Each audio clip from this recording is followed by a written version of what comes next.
প্রথমবারের মতো জাপান থেকে সরাসরি মংলা বন্দরে এসেছে গাড়িবাহী একটি বিদেশি জাহাজ।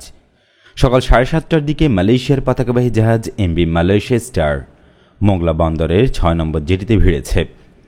মংলা বন্দর কর্তৃপক্ষ বলছে, এই জাহাজটিতে জাপান থেকে আমদানি করা 1280টি রিকন্ডিশনড গাড়ি এসেছে। এর আগে এমন জাহাজ জাপান থেকে আমদানিকৃত গাড়ি চট্টগ্রাম বন্দরে কিছু খালাস করে তারপর মংলা বন্দরে আসত।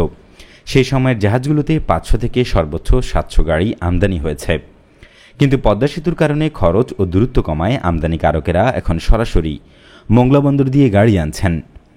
এমভি মালয়েশিয়া স্টার জাহাজের স্থানীয় শিপিং এজেন্ট অ্যানশিয়েন্ট স্টিমশিপ জানায়, এই জাহাজটি সরাসরি মংলা বন্দর এসেছে। পদ্মা সেতু চালু হওয়ার পর এই প্রথম এত বেশি গাড়ি নিয়ে বন্দরে এসেছে বিদেশি কোনো জাহাজ। পদ্মা সেতু চালু হওয়ায় রাজধানী ঢাকা থেকে সড়কপথে দূরত্ব কমে যাওয়ায় আমদানি রফতানিকারকদের পাশাপাশি শিল্প প্রতিষ্ঠানের মালিকদের নজর এখন মংলা বন্দরের দিকে। এছাড়া সম্প্রতি চট্টগ্রাম বন্দরকে পেছনে ফেলে রিকন্ডিশনড গাড়ি আমদানিতে মংলা বন্দর রেকর্ড গড়েছে। এখন বিদেশ থেকে গাড়ি নিয়ে সরাসরি জাহাজ আসছে এ বন্দরে। এখানে গাড়ি খালাস করে কম সময়ের মধ্যে পদ্মা সেতু দিয়ে দ্রুত ঢাকায় পৌঁছানো যাবে।